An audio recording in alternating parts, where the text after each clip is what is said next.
এখন আসেন ভাই পার্ট 2।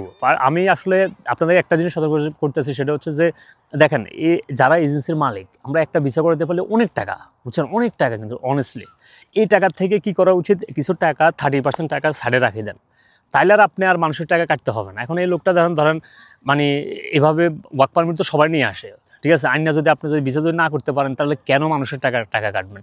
এতগুলো যে মানুষের টাকা কাটছে, এগুলো একটা বদ্ধ লাগবে না? আর এটা তো মানে ভাই, এটা অন্যান্য এজেন্সি যারা আছে, এরা ভাই এটা একটা বিজনেস হিসাবে নেবে।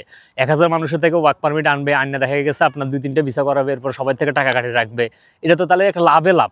শুধু মানে লস হইলে মানে আপনার মানে মানুষের থেকে কাটিয়ে রাখবেন, আর লাভ হইলে তো আপনি তো মানুষদেরকে টাকা দিতেছেন না, ঠিক আছে না?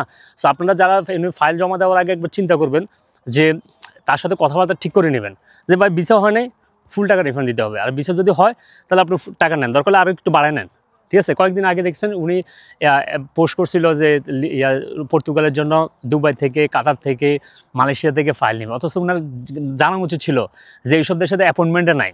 মালয়েশিয়ার মানুষ থাইল্যান্ডে যাইতে হয়, থাইল্যান্ডে গিয়ে ভিসার জন্য অ্যাপ্লাই করতে হয়, ঠিক আছে? থাইল্যান্ডে মানুষ 8 মাস, 9 মাস, 10 মাসে বসে থাকে, কোনো অ্যাপয়েন্টমেন্ট নাই, ঠিক আছে? এটা তো এজেন্সির মালিক হিসাবে তো ওনাদের জানা উচিত ছিল।